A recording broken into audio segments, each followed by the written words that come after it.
Assalamualaikum dan salam sejahtera. Pertama sekali saya ingin mengucapkan ribuan terima kasih kepada anda semua kerana meluangkan masa untuk menonton webinar ini. Nama saya Dr. Nurul Azmin Azlan daripada Pertubuhan Reka Bentuk Bandar Malaysia.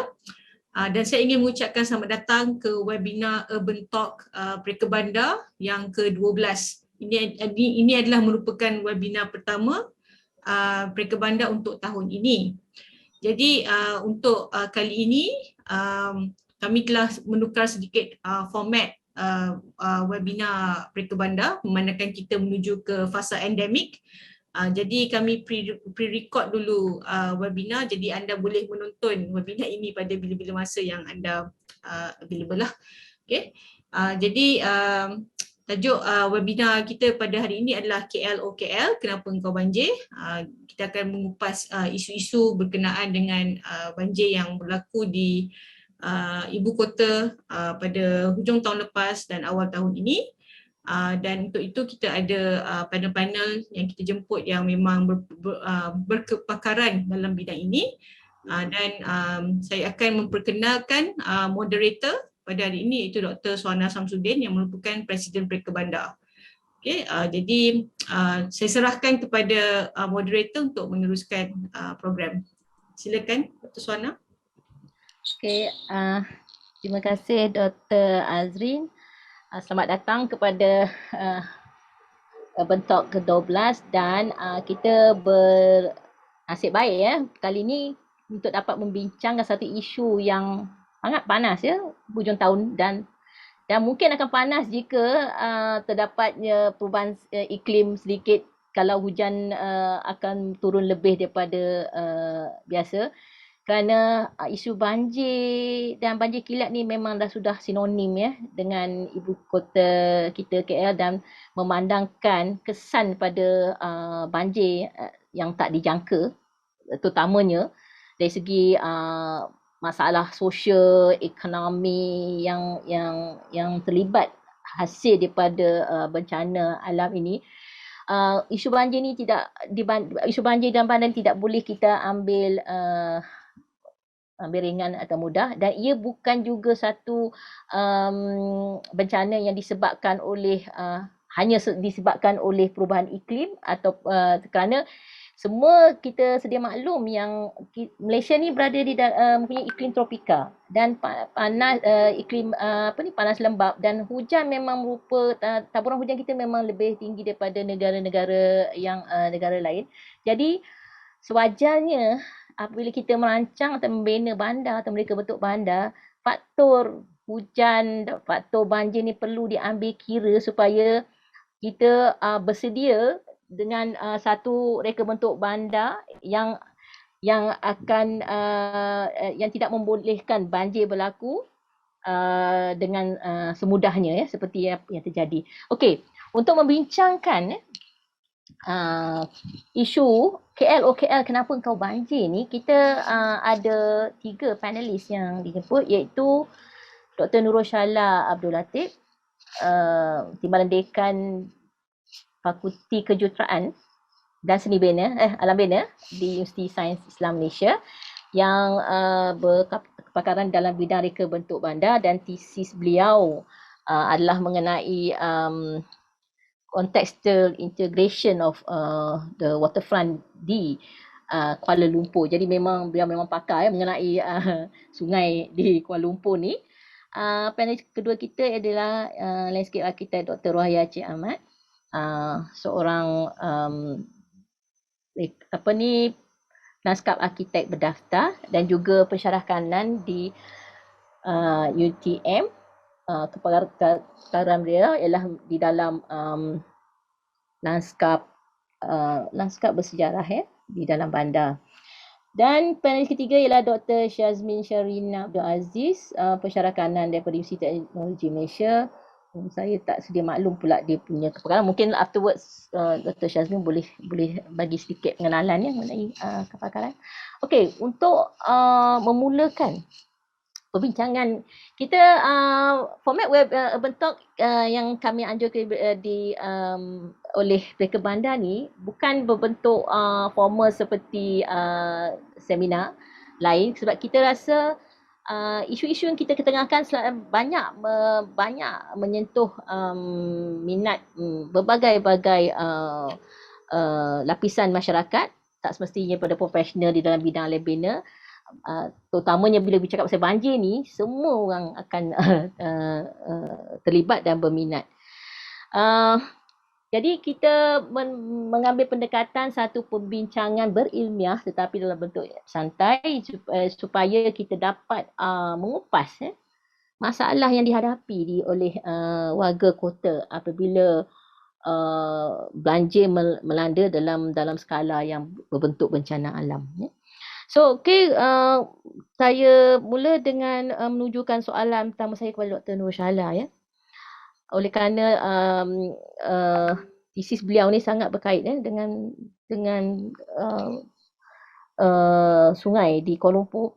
Bagaimanakah morfologi Kuala Lumpur ni memberi kesan kepada masalah banjir yang sering dialami oleh ibu kota dewasa ini dan makin kerap masalah banjir ni kita nampak dia punya trend makin kerap berlaku. Okey, terima kasih Dr. Suhana. Assalamualaikum warahmatullahi wabarakatuh kepada semua peserta ataupun yang hadir pada petang ini ataupun pada hari inilah bila kita cakap pasal morfologi bandar, itu perkembangan reka bentuk bandar itu sendiri secara fizikal. Kalau kita tengok perkembangan daripada awal seawalnya kawasan sungai di Kuala Lumpur sebenarnya mempunyai tebing ataupun yang masih semula jadi daripada awal dulu. Kalau saya mohon saya izin saya kongsi sedikit slide supaya lebih jelas Okey, silakan. Okey.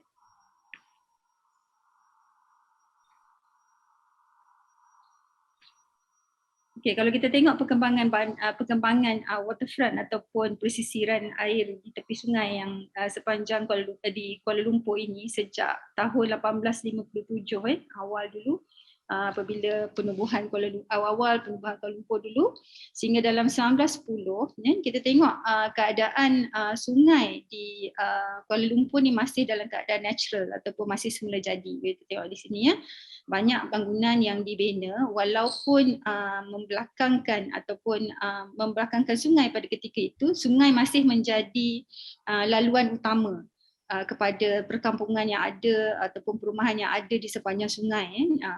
Maksudnya sungai dan jalan di hadapan itu digunakan dengan sebaiknya. Terdapat juga bangunan-bangunan yang dibina pada zaman kolonial pada ketika itu. Kalau kita tengok dia mempunyai double frontage kita panggil, dua muka dua muka. So di hadapan menghadap ke jalan dan di belakang kita tengok fasad bangunan masih ada menghormati sungai. Dan kita juga tengok kalau kita tengok yang agak jelas, yang sangat jelas adalah pada sungai pada Masjid Jamik itu sendiri yang mana ada tangga yang terus turun ke sungai. So kita tahu daripada situ saja kita nampak memang sungai itu digunakan dengan sepenuhnya oleh sebagai laluan utama kepada penduduk di Kuala Lumpur pada ketika itu. Dan kemudian kita tengok keadaan sungai ini mula turun ataupun mula decline adalah di antara tahun 1911 hingga 1978. Pada ketika ini kalau kita tengok dalam 1920 macam tu adalah apabila motorized system mula diperkenalkan. So apabila motorized system mula diperkenalkan, kereta-kereta mula masuk ke Malaysia, ke Kuala Lumpur. Dan sungai sudah tidak lagi digunakan sebagai laluan utama dan laluan utama telah mula diberi fokus kepada jalan-jalan. So, jadi sungai ini menjadi kita panggil backyard ataupun belakang bahagian belakang kepada city pada bandar kita. So kita tengok pada ketika dalam tempoh masa ini juga berlaku banjir besar di Kuala Lumpur. Dan ketika itu jalan penyelesaian untuk menyelesaikan masalah banjir itu adalah dengan mengkonkretkan, concretize the river. Yang mana kalau kita tengok daripada keadaan semula jadi sungai, apabila dikonkretise, tujuan utama dia adalah untuk memastikan sungai, aliran sungai berjalan dengan sangat laju, crossing the city, dan kira melalui city dan tidak stay dekat bandar. So itu adalah solution yang dibuat pada ketika itu dengan presiden yang ada pada ketika itu adalah presiden yang dibuat di United Kingdom. Itu saja presiden yang ada pada ketika itu yang menjadi contoh untuk mereka membuat keputusan dalam menyelesaikan masalah banjir. Dan apabila keadaan ini keadaan ini dilakukan, ia menyebabkan sungai itu tidak lagi berfungsi dengan baik secara semula jadi. So kalau kita faham, sungai ini bergerak secara meandering, dia bukan straight. Bila meandering, kita ada banyak masalah sebab sungai ini bila dia bergerak secara meandering, dia akan langgarlah keadaan konkrit yang stiff, keadaan konkrit yang tegak aja tu, dia akan menyebabkan banyak berlaku kerosakan sepanjang sungai tersebut. Dan banyak maintenance akan menjadi sangat mahal lah dalam masa yang panjang. Dia bukan solution yang untuk jangka masa panjang. So dan pada ketika ini juga kita nampak bangunan mula dibina menghadap ke jalan, dan mula membelakangkan sungai. So seterusnya kalau kita tengok keadaan menjadi lebih teruk pada 1979 hingga 2009 apabila banyak pembangunan yang dijalankan ketika itu memang membelakangkan sungai. Banyak high rises dah mula ataupun bangunan-bangunan tinggi sudah mula dibina di sepanjang sungai. Dan ada juga percubaan untuk kita panggil regenerate the river, yang mana sungai itu dinaturalizekan certain areas. Tapi apabila dia naturalizekan certain areas, it gives a very bad impact because dia menjadi tempat sekatan air bila dia tidak dirancang secara menyeluruh. So apabila di sini berlaku di tempat pertemuan antara Sungai Batu dan juga Sungai Gombak, dibawa batu-batu besar untuk membuatkan keadaan itu menjadi natural semula, tapi batu-batu itu menjadi penghalang kepada laluan air. Malah dia menjadi seolah empangan, menyebabkan berlaku banjir dengan lebih teruk lagi. So jadi apabila perancangan tu hanya dibuat secara ad hoc at certain places sahaja, dia tidak memberi impak yang baik kepada sungai kita. So malah pada lingkungan masa ini juga kita nampak banyak pembangunan yang dibuat di sekitar kawasan pesisiran sungai itu tidak mengambil kira keadaan sungai itu dengan baik. Contoh kita pembangunan LRT kita berlaku di sepanjang sungai, dan ada juga yang dibina dengan tiang di dalam sungai. Ini semua menjadi halangan kepada laluan air. Ada juga yang dibina di atas sungai seperti yang kita lihat di sini di Putra World Trade Center. Dan bangunan-bangunan yang pada satu ketika dulu, ini adalah satu ketika dulu mempunyai double frontage tadi, bila LRT dibina, menyebabkan bangunan ini sudah tidak ada lagi keterkaitan dengan sungai. So ini yang menyebabkan sungai kita jadi lagi kita panggil terkebelakang dalam pembangunan bandar kita. So ini adalah perkara yang telah berlaku, yang kita tak mungkin apa yang kita perlu buat adalah perlu memerhatikan semula bagaimana regeneration itu dapat dilakukan secara menyeluruh. Dan keadaan ini kalau kita lihat ini sampai 2009, dan daripada sini mula ada usaha ke arah kita panggil River of Life. So insyaAllah nanti kita kongsikan sedikit tentang River of Life. So atau saya boleh teruskan Prof tentang itu kemudian. Kita tunggu pusingan kedua nanti. Okay. So, Sebab jadi kalau boleh boleh terangkan tak ya dalam proses sungai ni di perubahan yang berlaku kan, apa kaitannya dengan perkembangan dalam aspek utility dan infrastruktur? Adakah peranan sungai juga berperanan sebagai salah satu daripada laluan untuk utility dan infrastruktur, kerana itu mungkin juga ada beri kesan kan kepada fungsi sungai tu. Sebab sekarang ni bila sungai secara at the moment dia hanya menjadi laluan air. Dia menjadi laluan air semata-mata untuk we cross the river untuk memastikan air itu tidak terkumpul di Kuala Lumpur, dan di tepi-tepi sungai itu sekarang ni menjadi infrastruktur untuk LRT stations lah ya. LRT stations and also LRT lines yang dah mula banyak ada di sepanjang sungai. So kawasan tepian sungai yang sepatutnya menjadi floodplain, kita panggil ya, kawasan floodplain area, sekarang ini dah sangat padat dengan pembangunan. Itu yang menyebabkan kita tengok sungai itu yang sepatutnya boleh bernafas dengan baik, dan sebenarnya sungai ini mempunyai dipanggil natural condition dia memang akan ada keadaan yang dia akan dipanggil banjir, keadaan naik airnya ya, pada satu ketika dia akan memang naik airnya, yang kita panggil kawasan itu flood area ya, ataupun floodplain area. So floodplain area tu yang sekarang ni Kuala Lumpur kita dah bina di dalam kawasan floodplain area. So jadi sebenarnya floodplain area itu adalah kawasan yang sepatutnya dibiarkan untuk sungai itu bergerak secara semula jadi ya. Supaya dia boleh naik air itu secara semula jadi pada keadaan-keadaan tertentu. Tapi bila kita dah membina pembangunan di kawasan floodplain itu, jadi kitalah yang menerima ibaratnya sungai tu macam tak boleh bernafas bersama ya, sebab dia dikekang oleh pembangunan. Tak boleh bernafas. So jadi dia terus melimpahi kawasan yang sepatutnya menjadi hak dia. Tapi dia melimpahi yang kita merasakan itu adalah banjir. Jadi itu padahal itu adalah dia punya natural sifat semula jadi sungai.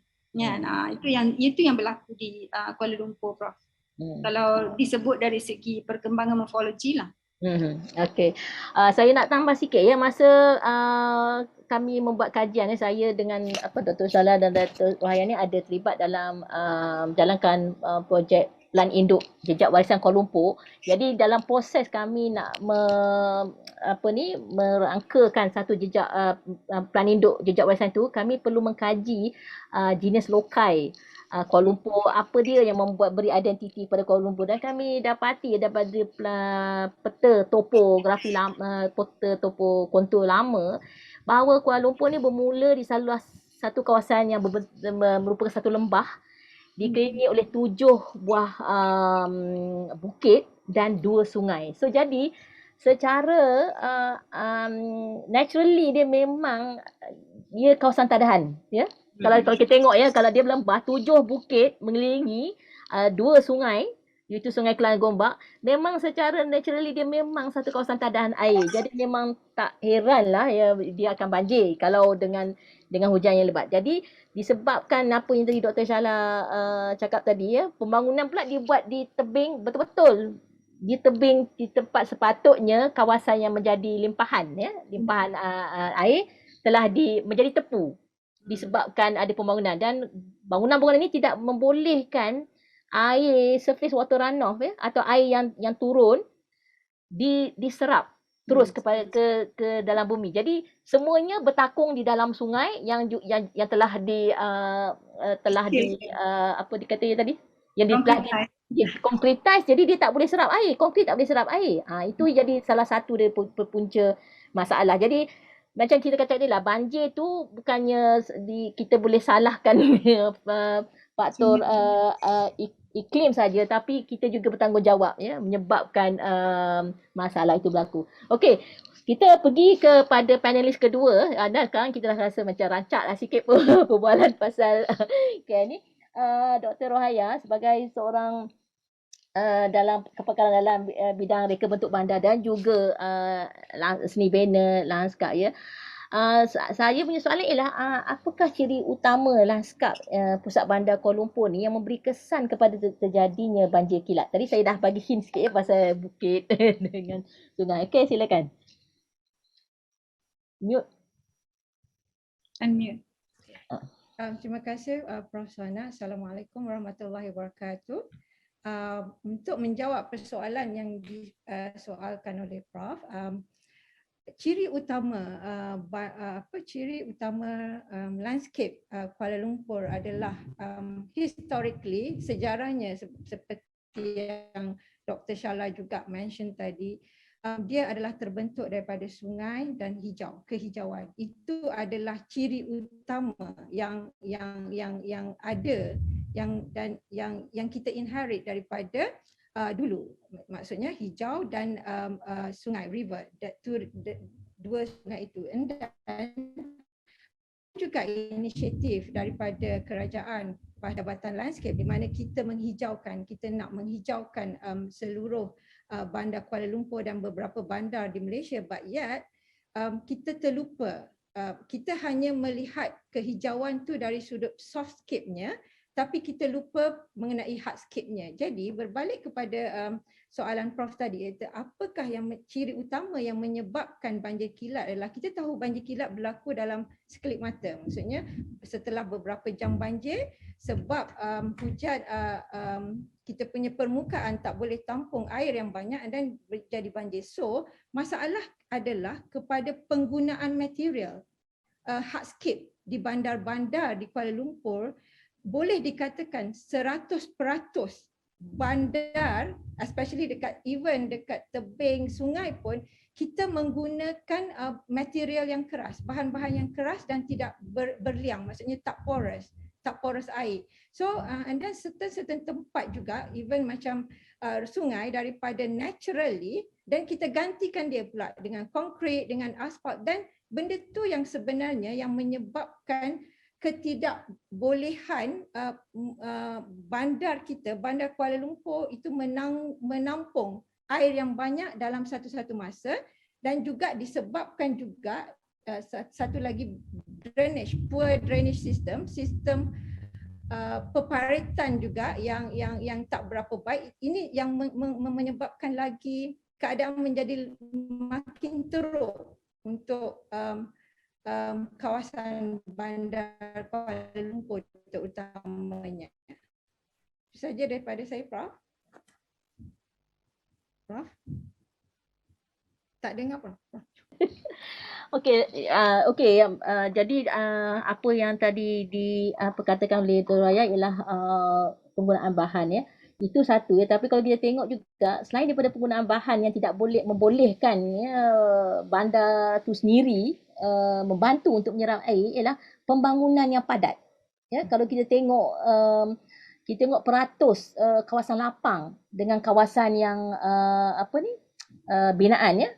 Dia macam tak seimbang. Kita lebih kawasan yang binaan daripada kawasan lapang yang akan membantu untuk menyerap air.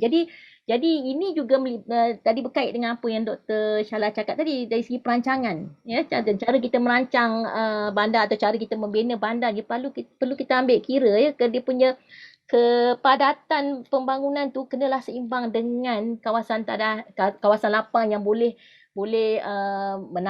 menjadi punca air boleh diserapkan ke bumi pada waktu-waktu banjir ya. So okey. Jadi kita pergi kepada panelis kita yang ketiga ya, Dr. Syarif. Saya minta maaf tadi ya, saya tak boleh nak bagi tahu latar belakang Dr. Syazri. Mungkin you boleh highlight sikit sebab apa Dr. Syazri ni bukan dalam bidang alam bina. Kalau kita kata dua tadi arkitek dan Dr. Raya landscape. Saya ni dalam aspek urban designer. Jadi Dr. Syazri ni kenapa dia diundang sebagai panelis kerana Dr. Syazri mempunyai pengalaman dan kepakaran dalam aspek yang berkait dengan bumbung hijau ialah salah satu daripada cadangan atau solusi yang diberi bagi mengatasi masalah banjir di bandar. Silakan Dr. Syazrin dengan soalan saya dah. Apakah bumbung hijau boleh jadi satu cara untuk menyelesaikan masalah penyerapan air dalam pusat bandar KL? Sebab kita dah bincang tadi ya, salah satu punca ialah air tak boleh serap ke bumi ya. Okey, silakan. Terima kasih banyak Prof. Bismillahirrahmanirrahim. Assalamualaikum warahmatullahi wabarakatuh. Terima kasih pertama kalinya kepada Mereka Bandar kerana sudi menjemput saya sebagai salah satu panel untuk webinar kita pada hari ini. KL, kenapa kau banjir selalu? Okay, so as an introduction, so saya Syazmin Syarina daripada Fakulti Alam Bina dan Ukur Johor Bahru, Skudai, Johor Bahru. So saya daripada Jabatan Harta Tanah lah. So saya punya expertise adalah dalam bidang real estate, bukan arkitek, bukan landscape and everything lah, daripada real estate. So saya punya research focus and expertise ni is more on environmental economics lah. So maksudnya anything regarding environmental kita boleh kita melihat dari sudut economical value dia tu macam mana. So dalam lately ni saya banyak quite aktif dalam menjalankan kajian, pelbagai kajian berkenai green roof lah, bumbung hijau yang kita nak bincangkan pada hari ini. So berbalik kepada soalan Prof tadi, adakah bumbung hijau ni merupakan salah satu solution yang baik untuk kita menangani isu banjir atau banjir kilat yang sering sangat-sangat berlaku dalam kawasan bandar ni? Jawapannya adalah ya. Okey, kerana ia adalah dia telah dibuktikan di dalam negara Malaysia kita sendiri melalui kajian dan juga di luar negara, negara-negara yang sebanding dengan kita lah, yang banyak mengalami hujan kan macam kita. Mereka juga telah membuktikan secara saintifiknya penggunaan bangunan bumbung hijau ini dapat membantu mengurangkan ataupun menguruskan masalah banjir kilat terutamanya di kawasan urban. So pertama sekali kita kena faham bahawa seperti yang diterangkan oleh panelis yang tadi kan, kalau kita berkata kawasan bandar ni, kenapa kawasan bandar ni yang selalu sangat banjir? Okey, kalau dalam kawasan bandar ni biasa dia berkaitan dengan banjir kilat lah. Okey, kalau kita lihat kepada report yang telah dikeluarkan oleh Department of Irrigation and Drainage, Jabatan Peparitan dan Jabatan Pengairan dan Peparitan. Okay. Dia dah senaraikan ada 4 sebenarnya faktor yang menyebabkan berlakunya banjir kilat di kawasan urban. So kita sekarang tengah cakap kawasan urban lah, kawasan KL, kawasan JB, kawasan Pening, semua urban lah. Okey, ada 4 perkara. Pertama sekali adalah hujan lebat yang tidak boleh berhenti dalam satu masa. Hujan lebat dah turun, tak boleh berhenti.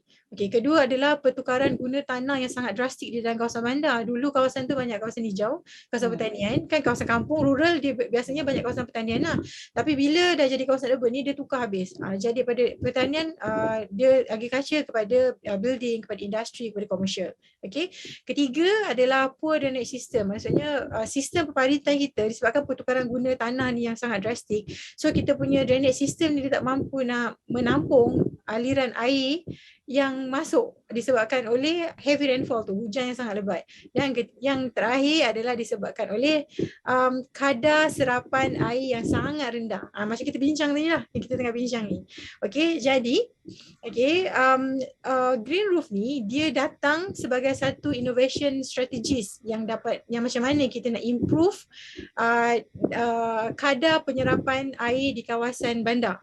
Okay, sebab kita tahu kalau kita cerita pasal bandar ni dia memang padat dengan bangunan, dia padat dengan struktur-struktur yang tidak telap air.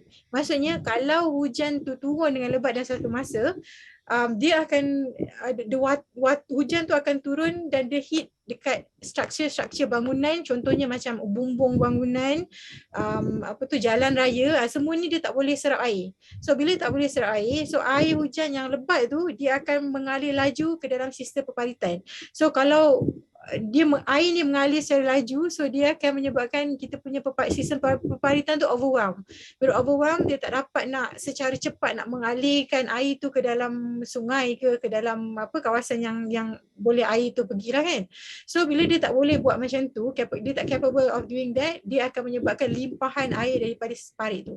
Okay, so green roof ni adalah satu kita panggil sebagai structural measure. Okay, untuk kita mengurangkan ataupun kita memperlahankan pengaliran air yang sangat laju ni, air hujan yang sangat laju ni. Okay, dengan cara macam mana? Dengan cara structure bumbung hijau ni dia ada medium yang boleh menyerap air hujan tu. Okay, dia boleh mengubah daripada kalau kita kata kalau bumbung hijau ni dia dekat kawasan bumbung lah. So highest percentage of urban area ni adalah terdiri daripada kawasan bumbung. Okay, so air hujan tu of course dia akan hit dia bumbung lah. So kita sekarang ni nak create bumbung yang telap air. Daripada tidak telap air menjadi telap air. Okay, so green roof ni, bumbung hijau ni dia offer this kind of solution sebab green roof ni ada satu structure yang dia ada few layers of system lah. Okay, and then dekat on top of it tu dia ada dia menggunakan kita kata kalau orang nak senang faham macam taman atas bumbung lah. Macam ni kita describe buat taman tu ada tanah, ada pokok, ada rumput, macam tu. Tapi garden tu kita bawa naik atas bumbung sebab dekat kawasan urban ni kita tahu tak banyak limited land area. Okay, so kita kena be innovative lah in terms of the kind of thing. Okay, so kalau kita melihat kepada kajian-kajian yang telah dilakukan di dalam negara dan luar negara, okay, dan saya juga adalah salah satu researcher yang telah menjalankan kajian bersama dengan Institut Penilaian Negara pada tahun 2019. Okay, 2019-2020 macam tu. Okay, saya telah menjalankan satu kajian di mana kita melihat kita nak menilai sejauh mana economic value green roof ni dapat mengurangkan kejadian banjir kilat berlaku di dalam kawasan Kuala Lumpur dan juga di dalam kawasan Johor Bahru. Okay, so melalui kajian saya, kita dah dapati bahawa green roof ni dia dapat kecekapan green roof ni dalam mengurangkan kelajuan aliran air dengan mewujudkan satu medium penyerapan air hujan itu adalah sebanyak 69% hingga ke 84%, which is very promising. So dalam kajian kami tu, okay, kita melihat secara detail, okay, apa sebenarnya komponen green roof ni yang sebenarnya yang dapat is very efficient dalam mengurangkan kelajuan aliran air ni, which is ada 3, iaitu pertama sekali adalah jenis tumbuh-tumbuhan. Okey, apa jenis tanaman, apa jenis pokok, apa jenis rumput yang kita gunakan atas green roof tu. Okey, kemudian berapa dalam kita punya tanah yang kita gunakan untuk kita untuk green roof tu lah, untuk kita construct green roof tu. Dan ketiga adalah kecerunan bumbung tu sendiri. So kecerunan bumbung ni dia memainkan faktor yang sangat penting. So kalau kita tengok melalui kajian saya tu, kami melihat bahawa kecerunan bangunan ni, okay, green roof ni disesuai implemented on bumbung yang kita kata flat rooftop rather than bangunan yang lebih curam lah sedikit. Okay, dan kedalaman medium tanah tu juga sangat mempengaruhi. So melalui kajian kami mendapati bahawa semakin dalam tanah, okay, yang digunakan untuk membangunkan bumbung hijau itu, semakin tinggi dia punya kesan dalam mengurangkan kadar pengaliran air hujan. Okay, ke dalam sistem pembalitan kita, dan juga jenis tumbuh-tumbuhan. So biasa tumbuhan yang berakar panjang ni dia lebih baguslah kadar serapan air. Okay, so kalau untuk menjawab soalan kecekapan tu, ialah green roof memang sangat-sangat dapat membantu kita dalam mengurangkan isu banjir kilat di kawasan KL.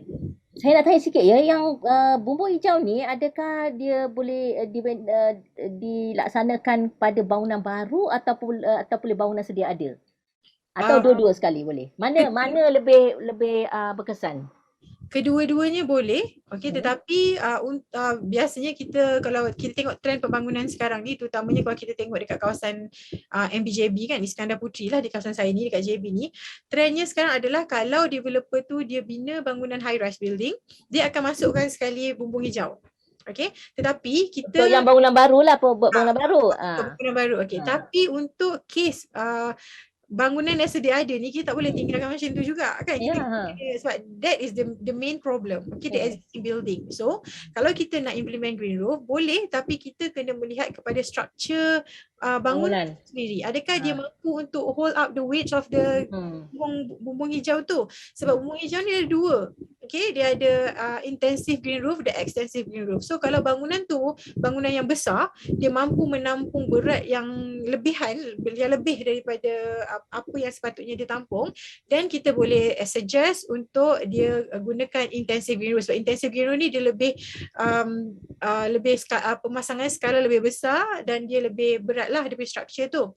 Kalau extensive green roof ni pula dia lebih ringan. Dia sesuai macam kalau even kita ada rumah banglo, kan kita ada bumbung yang kan sekarang ada jenis-jenis design Flat yang roof bare roof tu, dan kita pun boleh buat sebab it just macam thin types of medium yang digunakan, dan pokok yang digunakan pun adalah pokok-pokok yang macam kecil lah, bukan pokok-pokok berkayu yang besar tu.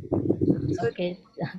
Terima kasih. Tadi kalau tengok tiga-tiga orang panelis ada menyebut pasal keadaan sistem peparitan kita yang juga menjadi salah satu punca banjir, dan yang baru-baru ini kita dalam surat khabar ada perkatakan bahawa Menteri Kementerian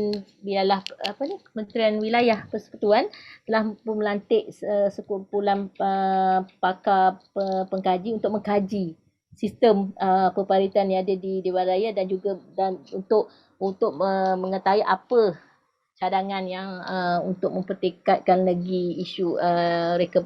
Sebab kita tengok ya peparitan sistem peparitan ni yang mana yang agak lama ni kadang-kadang dia tak seimbang dengan kepadatan bangunannya.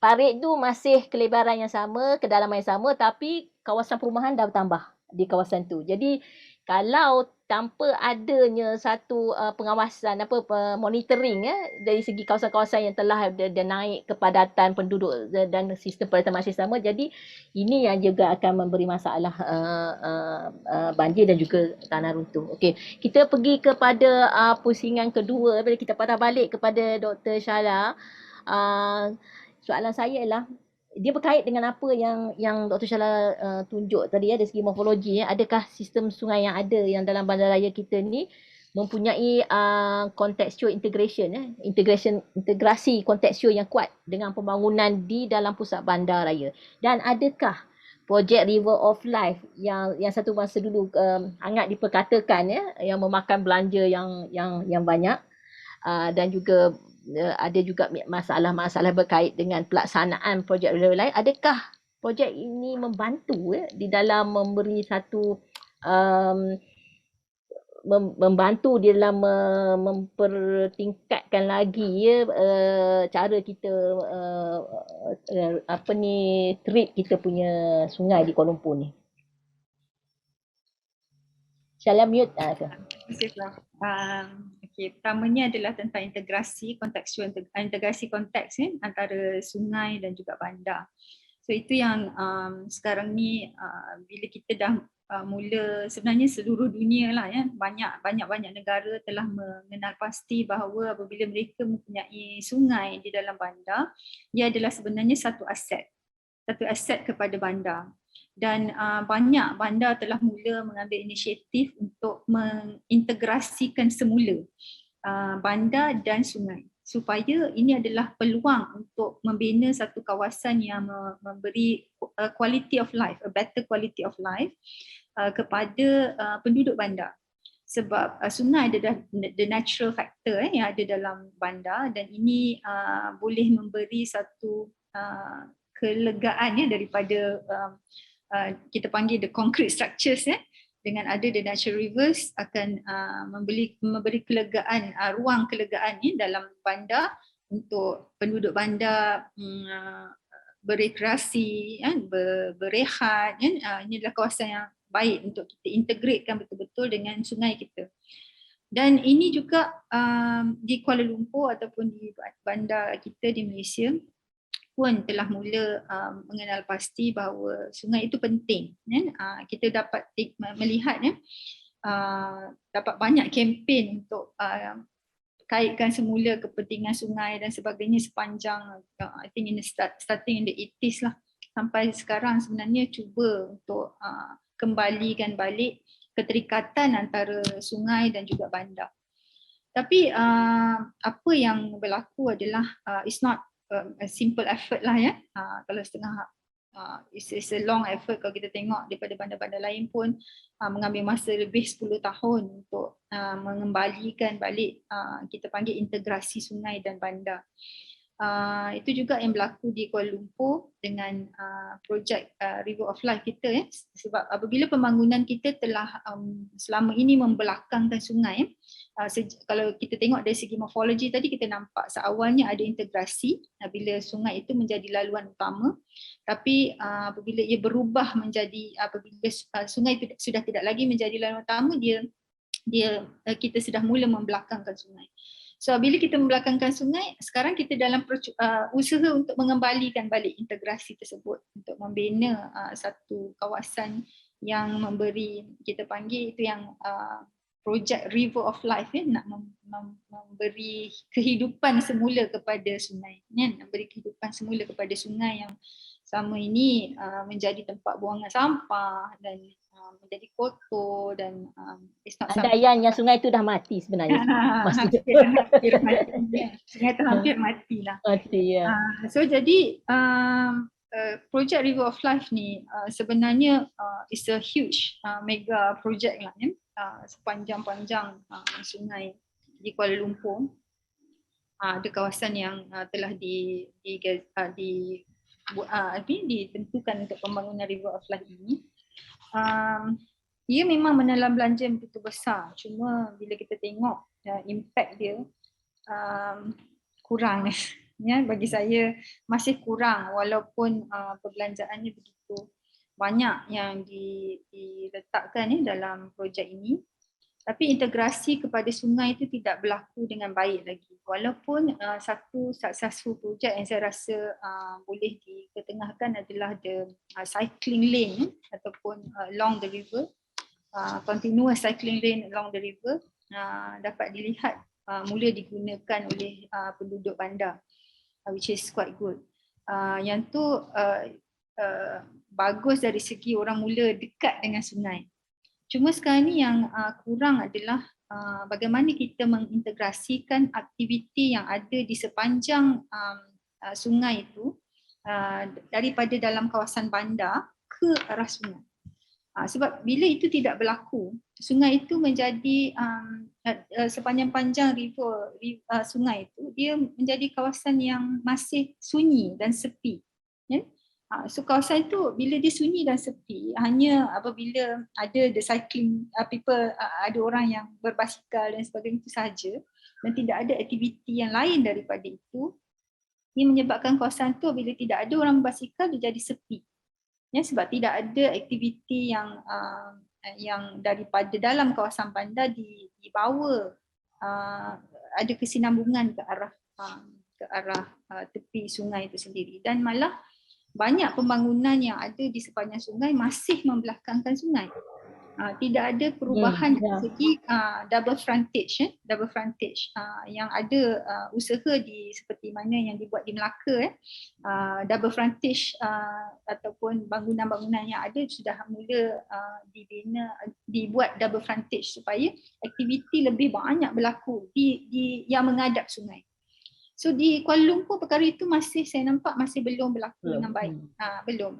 Tidak ada double frontage, jadi kawasan itu masih belakang. So bila dia masih belakang, orang masih tidak datang ke tepi sungai itu dengan baik. As simple as kawasan Dataran Merdeka dengan kawasan laluan air di Masjid Jamek dan sebagainya itu. Walaupun the development dekat kawasan tu dari segi pedestrian walkway, kawasan-kawasan pejalan kaki telah dibina dengan baik, tetapi tidak ada kesinambungan. Dataran Merdeka sangatlah aktif, tetapi bila kita lalu di kawasan tepi sungai itu masih sepi. So jadi tidak ada pembangunan yang tidak ada kesinambungan dari segi aktiviti. Yang itu yang masih kurang di Kuala Lumpur dan menyebabkan hampir bagi saya belum berjaya sepenuhnya. Projek River of Life ni belum memberi kehidupan sepenuhnya. Yang orang tidak datang untuk berehat dan sebagainya di tepi sungai itu. So itu yang berlaku sekarang, Prof. Okey, terima kasih. Dr. Rohaya. Tadi kita patah boleh tengok mengenai aspek landscape tu, bagaimanakah kalau kita dekat Perika Bandar merasakan bahawa perlunya ada satu plan reka bentuk bandar yang menjurus kepada mitigasi banjir disediakan di dalam bandar-bandar yang punya masalah seperti bandaraya ni. Jadi soalan saya ni, bagaimanakah penyediaan plan induk mitigasi reka bentuk bandar mitigasi banjir ni dapat menangani masalah banjir yang makin kerap sekarang berlaku, terutama di Kuala Lumpur.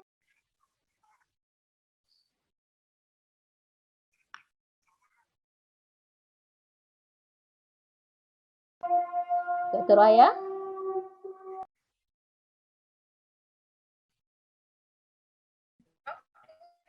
Line saya tak stabil. Dengar Prof. Hello? Hello, Dr. Raya dengar ni? Dengar tadi soalan saya?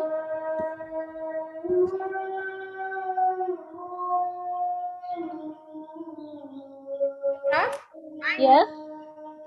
Soalan saya tadi dengar tak? Soalan kedua saya tadi?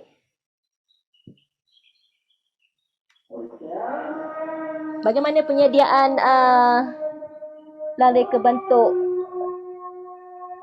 induk reka bentuk bandar mitigasi banjir dapat menyelesaikan masalah banjir di pusat bandar raya Kuala Lumpur?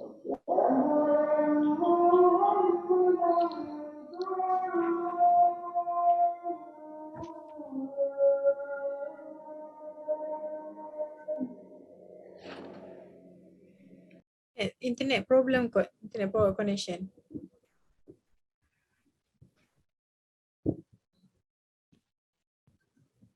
Hello?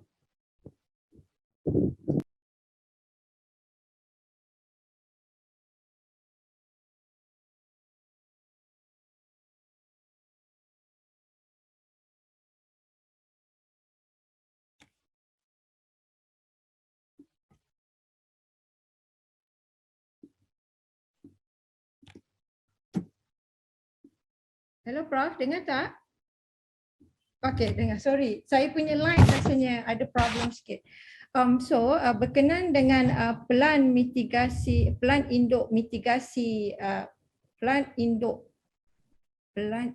reka bentuk mitigasi bandar ialah inisiatif pereka bandar.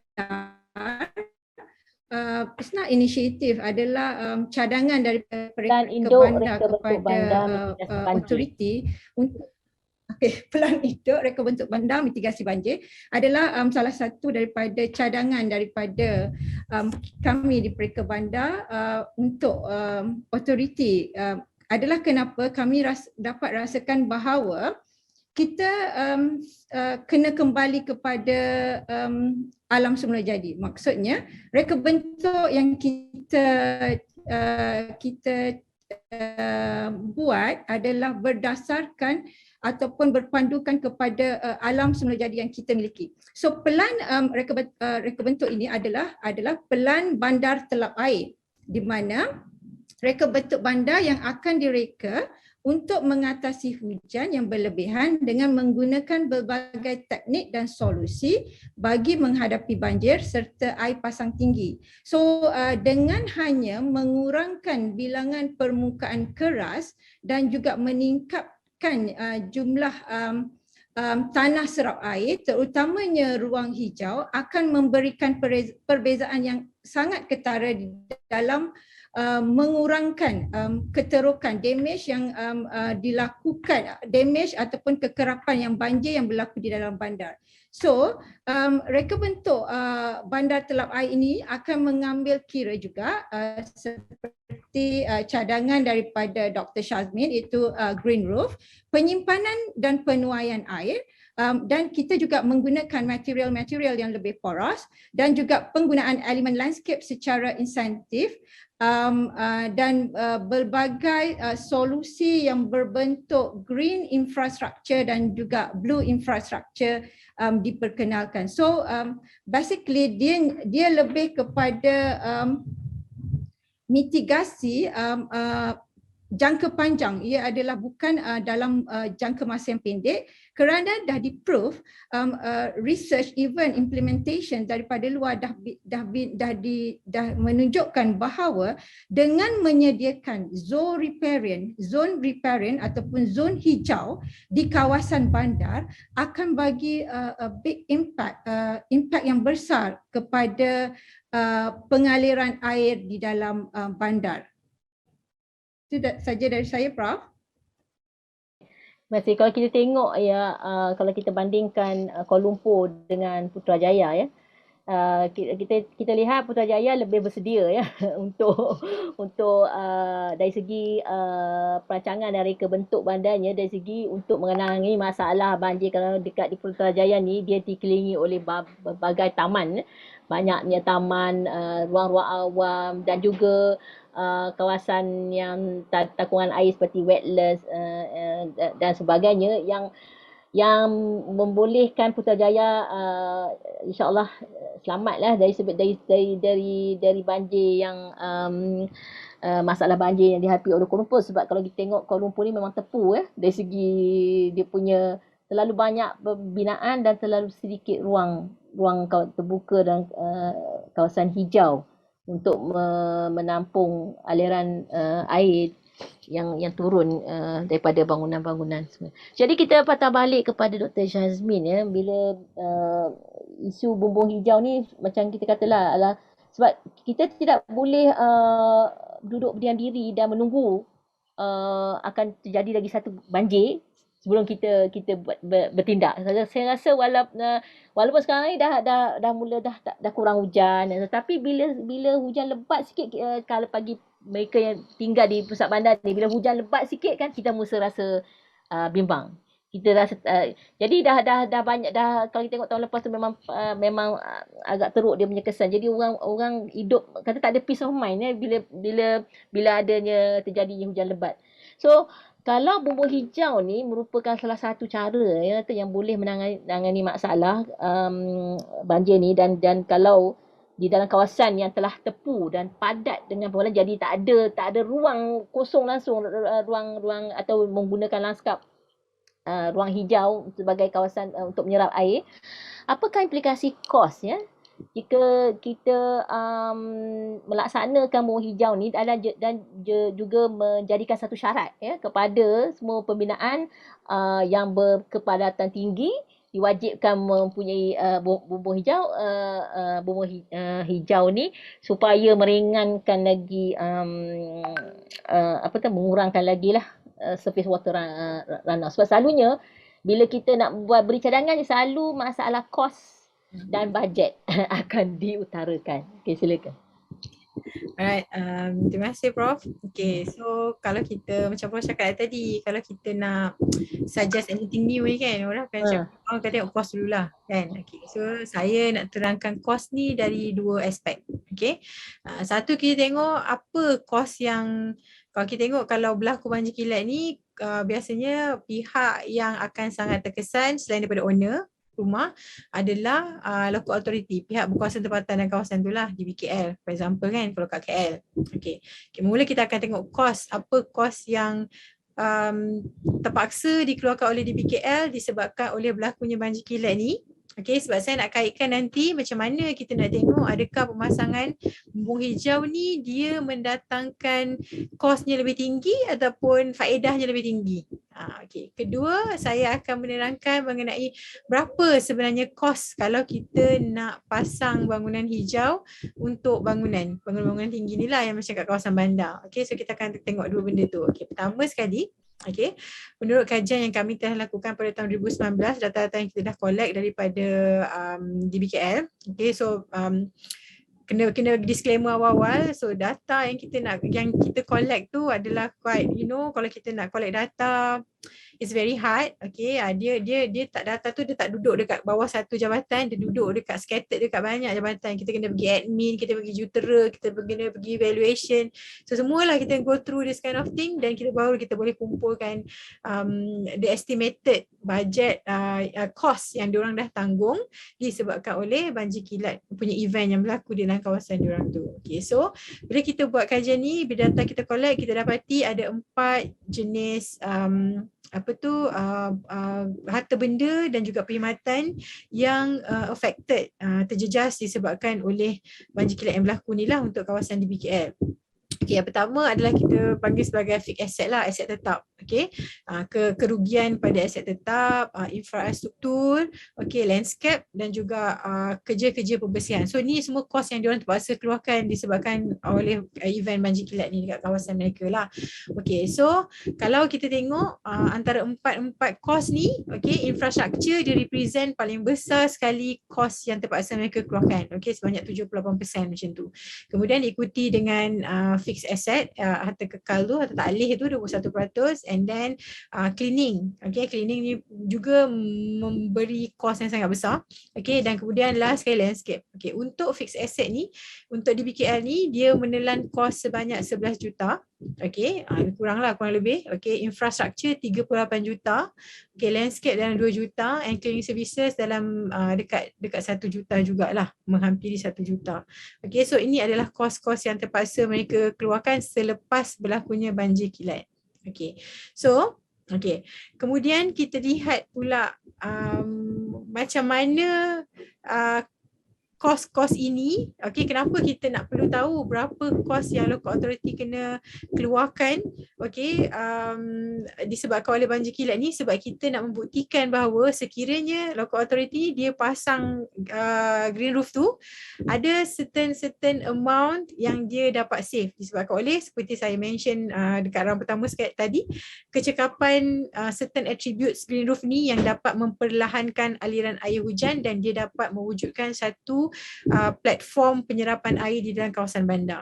Okay, so kalau kita melihat kepada peratusan yang telah dikeluarkan oleh ramai penyelidik dalam negara dan luar negara juga, okay, kita boleh melihat bahawa kalau kita kata local authority tu dia pasang, pihak berkuasa tempatan tu dia menggunakan green roof, dia dapat mengurangkan kos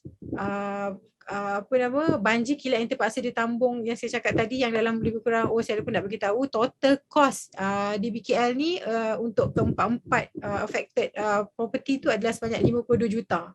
Okay, so kalau dia pasang green roof, okay, daripada 52 juta cost yang dia terpaksa keluarkan untuk manage all of this post flash flood event ni, dia dapat pengurangan cost daripada 36 juta sehingga ke 44 juta. So itu sebanyak mana kos yang dia dapat kurangkan sekiranya dia memasang green roof dalam kawasan pentadbirannya. Okey. Kemudian yang kedua, okey, saya nak menunjukkan, okey, saya nak menerangkan sikit berapa sebenarnya kos pemasangan bumbung hijau ni. Okay, seperti saya bagi tahu tadi, bangunan hijau ni dia ada, bumbung hijau ni dia ada dua, satu intensif, satu extensive green roof. Okay, so kita tengok kalau overallnya dari segi average kos untuk pemasangan bumbung hijau ni dari sudut dia punya medium, dia punya structure, dia punya tumbuh-tumbuhan, dia punya slope and everything tu kan. Okay, adalah dalam lingkungan RM600 sehingga ke RM5,900. Dia depends on berapa tebal medium tanah yang kita gunakan, apa jenis tumbuh-tumbuhan yang kita gunakan. So itu adalah antara kos-kosnya. So menurut kepada kajian kami tu, kami melihat secara keseluruhannya, kalau kita nak tengok sama ada kos lebih tinggi, kos pemasangan lebih tinggi ataupun faedah pengurangan kos yang akan diterima oleh local authority di BKL sekiranya dia pasang green roof tu, mana yang lebih tinggi, mana satu lebih tinggi pemasangan ataupun kos, pengurangan kos yang dapat diterima oleh BKL tu, kita melihat bahawa pengurangan kos itu sebanyak sehingga 44 juta tu lebih tinggi daripada kos pemasangan. So kalau kita nak suggest, saya dah banyak kali lah bagi tahu perkara ni di banyak-banyak medium webinar yang saya sertai, kita sangat menggalakkan local authority untuk mengambil langkah proaktif untuk menggalakkan pemasangan bumbung hijau ini terhadap bangunan-bangunan baru, developers lah especially, dan juga untuk bangunan-bangunan existing ni kita boleh hire arkitek untuk kita melihat macam mana struktur bangunan tu dia boleh tampung jenis bangunan bumbung hijau yang bagaimana. Okay, so kita amat menggalakkanlah saya pun melalui banyak saya punya talk and everything, kita memberi bukti-bukti ini supaya kita dapat nak encourage local authority untuk participate, untuk encourage this kind of good action lah kita kata untuk mitigate this kind of problem. Okay Prof, terima kasih. Terima kasih Darshami. Actually betul, kalau kita buat cost benefit analysis pun dalam nak buat satu pilihan untuk membuat keputusan, kita kena fikir jangka masa panjang. Kadang-kadang kita ingat kita nak jimat duit sekarang, tapi kita keluarkan duit tu di masa hadapan. Jadi saya rasa kita kena ada satu paradigm shift di mana kita kena lihat kesan jangka masa panjang tu. Kadang-kadang dia punya kesan tu bukan masalah melibatkan duit saja, sosial juga akan memberi satu impact kepada kita punya quality of life. Jika tiap-tiap tahun asyik banjir dan kerugian dan kematian yang jadi masalahnya jika melibatkan kematian disebabkan ni. Okey, kita masuk ke pusingan terakhir kepada Dr. Shala. Kalau kita tengok pendekatan negara lain especially China mereka telah pun menjurus ke arah water sensitive urban design penekanan kepada water sensitive urban design approach di dalam perancangan dan pembangunan bandar. Jadi tak cukup saja setakat merancang bandar, tapi kita kena design bandar tu supaya lebih peka kepada air. Maksudnya sebab apa? Kalau kita tengok di China juga, Beijing pernah terlibat dalam satu banjir yang sangat besar sehingga mereka sekarang ni telah banyak terlibat dalam inisiatif untuk mengurangkan kesan banjir akibat perubahan iklim. Boleh Dr. Shala bagi you punya pandangan tak? Kalau kita nak ambil pendekatan tersebut di Malaysia, terutama sekali dekat Kuala Lumpur, adakah rasa ia satu yang feasible untuk dilaksanakan, dan adakah ia akan memberi impact dari mengurangkan kesan banjir? Okey, terima kasih Prof. Ini soalan yang sangat penting lah sebab dia adalah what we do for the future. Betul tak kan? How to do and what's next. Saya suka saya kongsikan sikit Prof slide. Okay. So kalau kita tengok sebenarnya apa yang sedang berlaku di negara kita sekarang ni, kita tak tengok luas lagi kita tengok negara kita je. Asal-asalnya adalah kita mempunyai kawasan forested area kalau ikut apa yang dikongsikan dari awal tadi, KL itu adalah kawasan hijau sebenarnya dan kita ada sungai. Dan kita kena faham hujan yang turun sepatutnya diserap dengan baik kan. Tetapi dan juga ada evaporation yang berlaku yang menyebabkan keseimbangan alam semula jadi tersebut. Tapi apabila kita membina pembangunan yang begitu banyak tanpa mengambil kira kawasan serapan air, ia menyebabkan reduce evaporation maksudnya kawasan hujan masih turun tapi serapan tidak banyak dan menyebabkan evaporation tidak berlaku dengan baik. So berlaku imbalance kepada bandar kita dan ini menyebabkan bandar panas dan sebagainya. Dan akhirnya kita menyebabkan kita punya sungai tidak dapat menampung lagi the water runoff. Suka saya bawa kita kembali kepada rujukan daripada Al-Quran. Izinkan saya untuk kita tengok apa sebenarnya Allah tunjuk ataupun Allah ajar kita sebenarnya dalam Al-Quran, untuk kita perhatikan apakah yang kita buat ni betul atau salah. So kalau kita tengok daripada surah 20 sekejap. Surah 20 ayat 53. Saya bacakan translation Bismillahirrahmanirrahim. Yang telah menjadikan bagimu bumi sebagai hamparan. Allah yang telah menjadikan bagimu bumi sebagai hamparan dan yang telah menjadikan bagimu di bumi itu jalan-jalan dan menurunkan dari langit air hujan maka kami tumbuhkan dengan air hujan itu berjenis-jenis dari tumbuh-tumbuhan yang bermacam-macam. Ayat 54, makanlah Allah kata dan gembalakanlah binatang-binatangmu. Sesungguhnya pada yang demikian itu terdapat tanda-tanda kekuasaan Allah bagi orang-orang yang berakal. So daripada sini saja kita sudah nampak satu solution yang mana air yang Allah turunkan daripada langit itu perlu kita manage.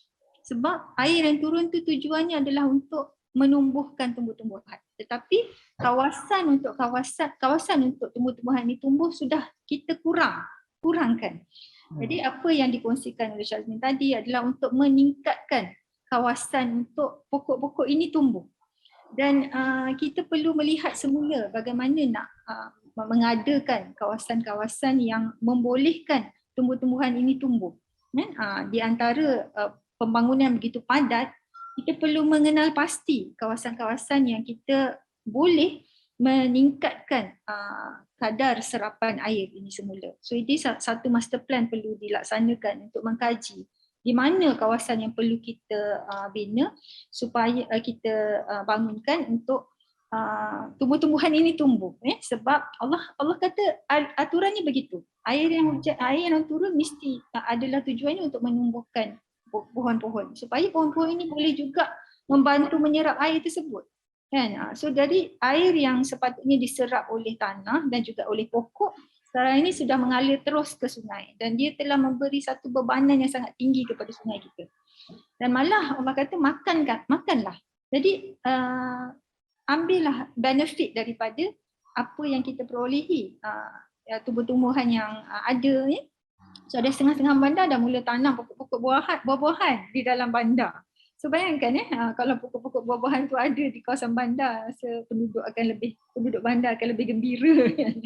So jadi mengembalakan binatang-binatangmu dan sesungguhnya pada demikian itu terdapat tanda-tanda. So jadi ini adalah tanda-tanda yang Allah dah ajar dalam Quran tapi kita ignore. So bila kita ignore, kita langgar, jadi kita akan dapat azab ataupun yang sebaliknya, kan? Jadi kat situ perkara yang perlu kita perhatikan.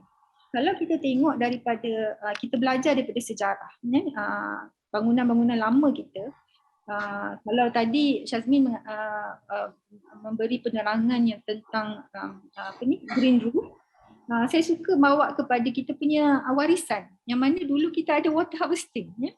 Water harvesting yang mana air yang turun daripada bumbung ditakung dalam telaga, ditakung dalam tempayan, digunakan semula untuk basuh kaki, ambil wuduk, mandi dan sebagainya. So, jadi itu sudah tidak ada. Kita sudah lupa pada sejarah. So padahal kita sudah ada solution tu. Jadi pada bangunan yang kita tidak boleh membuat green roof tadi ada masalah dari segi struktur dan sebagainya, kita boleh implement water harvesting. Itu adalah possibility yang ada, dan kita telah pun banyak example ataupun contoh-contoh yang kita ada daripada bangunan-bangunan lama kita yang kita boleh pelajari dan kita boleh innovate dalam bangunan-bangunan baru. Yang itu adalah satu sekarang ini banyak juga inovasi dari segi di bahagian dinding itu sendiri, bukan hanya roof ya, tapi dinding itu juga menjadi absorption, boleh absorb air yang turun daripada langit, hujan yang turun. Sebab kalau kita tengok di Malaysia ni, hujan dia bukan turun straight, kadang-kadang 45 darjah. So jadi kita ambil peluang yang Allah bagi, nikmat yang Allah bagi ni untuk kita gunakan sebaik mungkin untuk kita mengurus. Yang kita lupa adalah kita lupa nak mengurus air yang Allah turunkan daripada langit. Kita lupa nak mengurus. So sekarang ni bila kita uruskan, insya-Allah dia akan jadi lebih baik. So, kalau kita tengok lagi satu, saya kongsikan sikit. Sebenarnya bila kita nak buat, kita nak melaksanakan water harvesting system ini, dia bukanlah untuk melaksanakan water sensitive urban design ini bukan satu perkara yang sikit ya, tetapi dia melibatkan rangkaian kerjasama daripada pelbagai bidang, dari pelbagai aspek untuk kita mengadakan satu kita panggil integrated water cycle management, daripada bangunannya hingga ke landscape-nya, menghala kepada kawasan urban design-nya, dan bagaimana dia melibatkan keseluruhan bandar. So kalau kita tengok daripada gambar rajah ini sahaja, betapa ramainya sebenarnya ekspertis yang kita perlukan untuk bersama-sama supaya kita dapat menguruskan air ini secara sistematik. Sebenarnya kita ada satu nikmat yang sangat banyak. Air yang begitu melimpah ruah di Malaysia ni, yang mungkin negara-negara lain tak dapat ni. Tapi kita tidak menguruskan dengan baik. Masuk kat situ ruginya kita, sebab kita ada abundant of water dan kita tak gunakan dengan baik. So bila kita dapat menguruskan air ini dengan baik dan kita gunakan Al-Quran sebagai panduan supaya kita dapat uruskan secara menyeluruh, dia bukan ad hoc sikit sana sikit sini, bukan. So jadi usaha untuk melihat dia secara menyeluruh itu sangat penting. Sebab kita selama ni kalau kita tengok daripada pembangunan Kuala Lumpur ni, begitu banyak sekali ad hoc planning yang berlaku. Itu yang menyebabkan pembangunan di Kuala Lumpur ini menjadi sangat haphazard, tidak teratur. So dari segi drainage dia tidak bersambung dan sebagainya. So jadi kat situ perlu kita melihat secara menyeluruh dan kita perlu bekerjasama different disiplin ya. Dan hari ini adalah contoh yang paling baik lah. Kita ada Syazmin daripada bidang yang berbeza, kita ada Dr. Rohaya daripada landscape dan saya sendiri daripada architecture, yang bidang yang berbeza, dan kita tahu ekspertis daripada bidang-bidang yang berbeza ni sangat diperlukan untuk kita dapat ilmu yang cukup supaya kita dapat membuat satu integrated water cycle management Prof. InsyaAllah perkara ini adalah possible untuk Malaysia. Sebab itu kalau kita tengok ya, negara kita memang banyak hujan. Yang itu kita tak boleh ubah. Tapi kita boleh ubah cara kita membina bandar kita. Cara kita menguruskan air, dan juga cara kita merancang pembangunan yang ada supaya tidak melebihi kapasiti. Tapi kalau kita betul sedar tiap bandar ada kapasiti dia. Dia punya limit yang dia untuk dapat menampungkan kalau kata dari segi hujan yang turun kan. Jadi kalau kita membina pembinaan yang melebihi kapasiti, dan kita akan mendapat risiko masalah yang macam kita hadapi sekarang ni lah. Okey, berbalik kepada tadi water sensitive urban design approach ni ialah satu approach yang memerlukan integrasi antara berbagai bidang dan professions, dan budaya working in silo atau bekerja dalam jabatan sendiri itu perlu diperbaiki supaya kena ada discussion, kena ada dalam membuat keputusan perlu ada mengambil kira pelbagai sudut bidang-bidang yang berkait dengan mereka. Sebab tu kalau katalah kita ada banyak kita buat banyak ruang terbuka, kata green area lah untuk absorb surface water, dan kita ada bumbung hijau, tapi parit masih macam tu kan, tak ada. Jadi dia tak menyelesaikan masalah. So sebab masalah untuk masalah dia perlu satu pendekatan yang integrated, seperti yang tadi yang Dr. Syah cakap lah. Okey, berbalik pada Dr. Rohaya ya, bila kita kata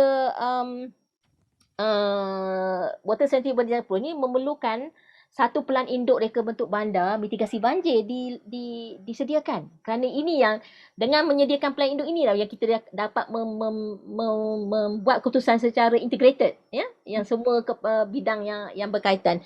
Okey, bagaimana, soalan saya pada Dr. Raya, bagaimana reka bentuk ruang bandar dan ruang terbuka dapat dipertingkatkan ya di Kuala Lumpur ni agar membantu penyerapan surface water runoff seperti dalam konsep Sponge City yang sekarang ni telah banyak diperkatakan ya, konsep Sponge City ni sebagai salah satu konsep reka bentuk bandar yang akan membantu mengurangkan risiko banjir. Okey, Dr. Raya. Terima kasih Prof.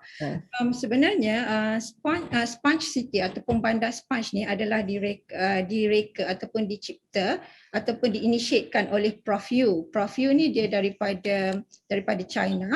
And then dia adalah mempunyai kepakaran dalam landscape dan juga urban design lah. So dalam dia punya benda ni bukan dibuat dalam 1 hari, 2 hari, sebulan. Dan ni even Prof Yu sendiri dia test dia punya konsep of sponge situ tu kepada 3 keadaan. And then last dia find out that kalau kita nak build sponge city, dia ada the process dia. Proses dia adalah bandar tu terima air, proses air hujan tu, and then the process of air hujan tu adalah melalui serapan, simpanan, dan kita hanya keluarkan apabila perlu. Maksudnya dia boleh mitigate the banjir daripada situ dah. And then sebenarnya kalau ikutkan the approach yang Prof Yu pakai adalah dia pergi kepada masalah, which is masalah dia banjir. Sama juga kaedah ni yang diguna pakai masa Maharaja Yu dulu, beribu-ribu tahun dahulu, masa dia membagi solusi kepada Yellow River dekat China, Prof. Jadi dia pergi kepada akar umbi of the problem, which is banjir, maksudnya limpahan air. So macam mana nak mengurangkan limpahan air itu, dia bersama engineer dan orang-orang yang pakar dalam bidang tu mencari solusi macam dia. So dia bina canal, dia bina lagi untuk water tu disalurkan kepada benda-benda lain. Dan ini juga antara konsep dalam bandar sponge ni, kerana ia adalah kombinasi antara green infrastructure hijau dan infrastructure biru, maksudnya air dan juga landscape. Landscape means termasuklah green wall, green roof and so on. Jadi kalau kita lihatlah kepada masalah utama bandar yang kita tengok, kalau even banjir, benda yang paling damage adalah dekat jalan lah, kereta dekat jalan. Kita pergi ke benda yang very simple lah, Prof. Maksudnya pejalan kaki dekat jalan. So kalau kita tengok sekarang, laluan pejalan kaki kita pun even tak friendly kepada pejalan kaki. Maksudnya, kita bina tanpa kita consider jalan kaki dia punya minimum adalah 1.5 meters. Itu tak pernah berubah dari dulu sampai sekarang. Tapi kalau kita nak mengguna pakai konsep of urban sponge, konsep bandar sponge ni, kita mesti tukar that paradigma. Kita mesti berbincang dengan engineers and then architect and then semua orang yang the laluan perjalanan kaki tu dekat situ juga. Kalau kita tengok keadaan sekarang, kat situlah juga ada infrastructure line, kat situlah juga ada drainage, and then end up dia hanya meninggalkan ruang yang sempit untuk pokok. Dan kalau kita pun boleh tengok pokok kita sangat struggle, dan at the same time ruang untuk pejalan kaki. So macam mana kita nak ubah benda tu? So basically for us untuk kita boleh buat sebenarnya, even Prof Yu pun berkata yang kalau ikutkan dari segi cost pun, Prof, sebenarnya bila kita pakai this nature approach, dia hanya melibatkan 1/4 of total cost yang kita cara yang kita buat sekarang. Sebab cara yang kita buat sekarang tu dia keep damaging. Macam Dr. Shah cakap, kita cuba mengongkong laluan air and then dia akan damage the structure of apa yang kita bina. So benda ni akan bagi impact yang besar. So what we have to do is kita semua, maksudnya authority dari semua jabatan have to sit down together and tengok the akar umbi apa masalah yang menyebabkan banjir tu kepada a very small matters sebelum look on the bigger matters lah. Maksudnya kita tengok on the micro and macro level. Saya rasa kita tak ada masalah untuk tu kalau kita boleh spend a lot of money untuk beautifications of landscape yang kadang-kadang tak bagi impact pun kepada masyarakat. Why don't kita spend a money and then even Prof Yu pun cadangkan kenapa Malaysia tak adapt this approach, because sekarang Singapore, Russia, even UK pun dah guna pakai benda ni. So dia pun nampak that things boleh that approach boleh kita apply dekat kita punya, just like macam Prof kata tadi, macam Dr. Shala, even macam Dr. Shazmin kata tadi, kita tak boleh work in silo, kita kena duduk bersama-sama and then kita cari the best solutions. And then kami rasa kami di Pereka Bandar amat menyokong yang bandar sponge ataupun water sensitive urban design adalah the best solutions yang is not only short term solutions but also long term solutions. Itu saja daripada saya, Prof. Terima kasih. Okay. Memang tadi saya pun setuju ya, banyak surface water rundown ni berlaku dekat jalan. Kalau tengok di KL ni kan jalan raya bertingkat, bukan setakat satu tingkat, 2-3 tingkat jalan, dan semua ni bila hujan turun, dia tak boleh serapkan air, dan that's why kita dapati macam Duke itu ya, dia boleh banjir, highway pun boleh banjir dalam tempoh masa yang singkat. And then berbalik kepada jalan ruang pejalan kaki, bukan saja tak cukup ruang berjalan kaki, tapi kita dapati banyak pokok-pokok matang ya, mature trees telah ditebang. Kalau tengok di KL ni banyak pokok-pokok yang dulunya memberi satu bukan saja karakter kepada Kuala Lumpur, tapi juga menjadi salah satu punca penyerapan air kan, telah ditebang. Jadi bila tak ada pokok di tepi jalan, lagilah cepatnya air akan bertakung di atas jalan raya. Okey, soalan terakhir kepada panelis kita, Dr. Syazmin. Berbalik kepada bumbung hijau tadilah, apakah cabaran utama untuk melaksanakannya kat Malaysia? Jadi macam kita katalah, Malaysia ni kita tidak ketandusan pakar. Ya? Kita tidak ketandusan dari segi garis panduan. Kita tidak ada ketandusan dari segi idea. Tapi kita ada masalah dari segi pelaksanaan. Jadi boleh tak share you punya pandangan ni, apa cabaran utama kita nak melaksanakan yang bumbung hijau ni, yang you tadi secara confident ya, yang benda ni boleh memberi sedikit penyelesaian kepada masalah yang kita hadapi ni. Terima kasih, Prof. Okay. Kalau bumbung hijau ni, saya selalu dapat soalan ni kalau present dekat mana-mana kan, kalau sharing kat mana-mana dia akan tanya, apa cabaran utama kalau kita buat green roof ni, kan? Sebab kita biasa cerita mula-mula akan cerita benda baik lah kan, semuanya indah-indah je kan. Itu bagus dan bagus, cumanya okay, setiap solution yang kita nak bagi tu dia mesti ada defect dia sikit.